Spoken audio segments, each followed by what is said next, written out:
嗨，各位观众，大家好，欢迎回到鹦鹉小木屋，我是 Jack。今天是宠物鸟图鉴第11集。我们今天要介绍的这种鹦鹉啊，大家都叫它月轮。它们拥有一个青苹果色的绿色外衣哦，而且呢，它们的颈部啊有一个非常特别的环状纹路。我们就一起来认识月轮鹦鹉吧。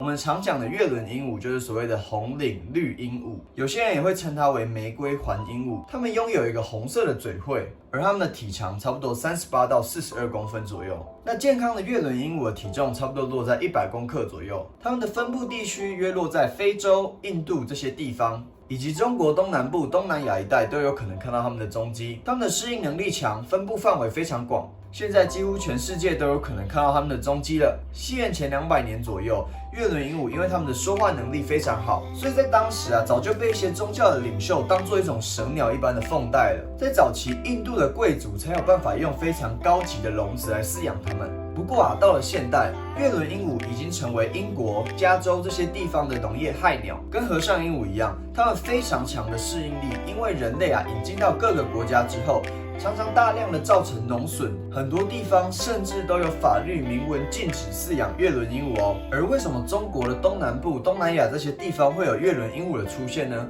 资料显示，大约在1900年时，它们从外地引入香港，而成为当时的宠物鸟。在这段期间呢，月轮鹦鹉不断从笼内逃出来，逐渐呢，在中国东南部、香港一带啊，形成一个特定的野生族群，甚至在福建的福州市以及香港、澳门一带都有可能看到它们的踪迹。之前也有香港的粉丝告诉我，他在香港也有看过月轮鹦鹉在野外出现哦。那月轮鹦鹉食物的部分其实跟一般的鹦鹉差不多，不外乎就是一些种子、水果。比较特别的一点是，它们会喜欢吃一些花朵、花蜜等等。它们每年的繁殖期大约落在2月到4月左右，而每一窝的蛋差不多产4到6颗，孵化期22天左右。而如果正常饲养的情况之下，平均的寿命大约为30年。当然，食物啊、环境、活动的时间、运动量都有可能会影响鹦鹉的寿命。虽然我们前面讲到月轮鹦鹉拥有环状的纹路在它们的脖子，但是可不是每一只月轮鹦鹉都拥有这么明显的特征哦。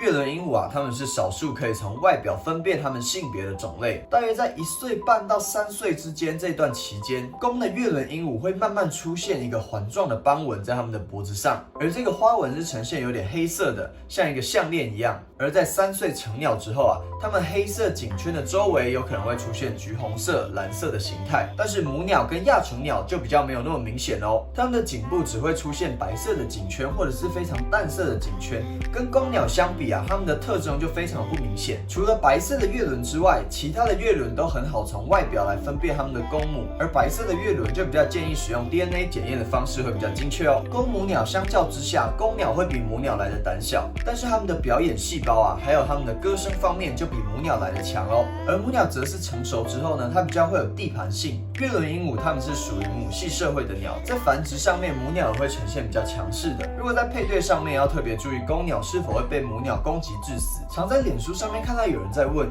有些鹦鹉表明了是保育类，而且有些甚至面临生态浩劫的问题。那为什么鹦鹉的宠物市场还有这么多的鹦鹉在流动呢？以所有的鹦鹉种类来讲，多数的鹦鹉在台湾是属于2级的保育类动物，因此可能会听到需要向相关的部门啊来进行申请，才有办法合法的饲养，而且你必须遵守它繁殖的后代啊不可以任意的贩售。现在网络上所有的活体买卖啊都已经受到了管制，如果想要买特定种类的鹦鹉，几乎都要到特定合法的店家才有办法找到。但是少数的品种并没有规范在这个范围之内，它们因为人工大量的繁殖，它们族群数量大，所以目前是属于没有危险的品种。像是之前讲的虎皮鹦鹉、玄凤鹦鹉，还有所谓的爱情鸟牡丹，当然也包括了月轮鹦鹉等等。人工繁殖之下的月轮鹦鹉，因为它们习惯与人类的相处，所以它们在生活当中充满了好奇心，活泼好动，而且其实它们学语的能力也相当的不错。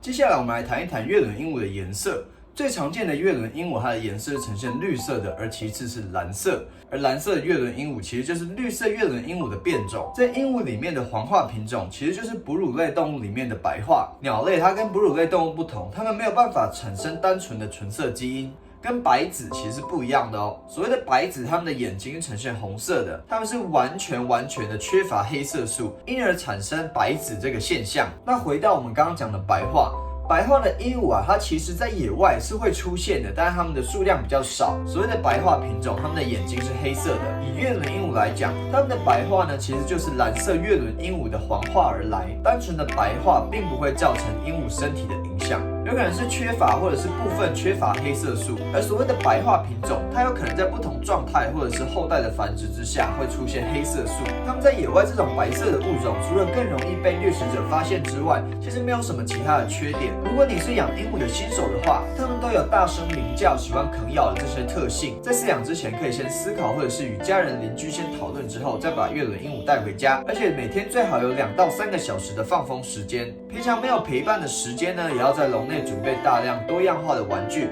让它们消磨体力。在温度上面呢，饲养环境尽量保持在20到30度之间。而幼鸟的毛还没有长齐之前，温度还比较高一些，大约落在25到30度之间。笼子部分呢，尽量选择宽敞一点的。有生物学研究指出，地球上的每一种动物饲养都是适合在方形的笼子里面的，而且它们跟玄凤鹦鹉一样，都是拥有很长的尾巴，所以在空间上面的要求又更为大了一些。在饲养的同时，如果你想要更精进自己对鹦鹉的了解的话，除了从书籍、从网络上面来得取这些资料，其实脸书的社团也是一个很不错的方法。在脸书的社团当中，跟其他鸟友互相切磋、互相学习。例如月轮鹦鹉啊，他们也有专属的社团，这个社团叫做月轮鹦鹉鸟宝日常生活分享社。那各位有兴趣的话，也可以去搜寻一下。而今天的影片当中所用到的图片，也都是这个社团里面的鸟友分享的哦。如果今天你想要用比较简单的方式，用图文的方式来吸取这些知识的话，也可以到鹦鹉小木屋的粉专或者是 Instagram 上面来看看。我一样会把连结放在底下的资讯栏，有兴趣的观众可以去点点看哦。在养鹦鹉呢，我们一定会遇到把鹦鹉带出门这个问题。那接下来我们就来谈一谈这个话题吧。在旅游前后，尽量都可以帮鹦鹉先进行沐浴的动作。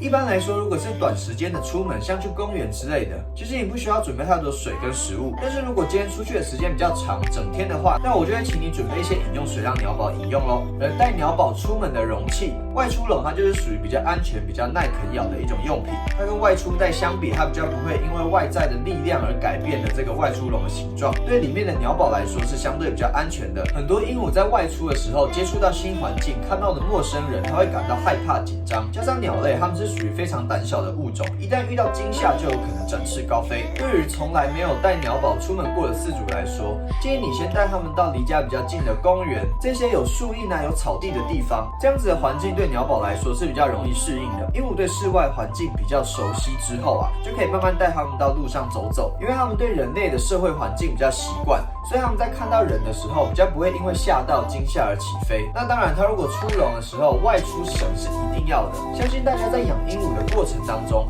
都一定知道自己家的鹦鹉有特别害怕什么东西，或者是某些特定的颜色。那在外出的时候，就要尽量避免这些东西的出现。如果你带它们到公园的话，也要特别注意，在公园常常会有很多养狗人士在那边遛狗，在无法确定安全的情况之下，尽量不要让鸟宝跟其他动物离得太近，特别在某些大型犬上面就来得更危险了，千万要小心，不要激发它们狩猎的本能。那今天影片就到这边了，如果你喜欢我的影片的话，也不要忘记帮我按赞并且分享，还有订阅我的频道。我是 Jack， 我们下次见喽，拜拜。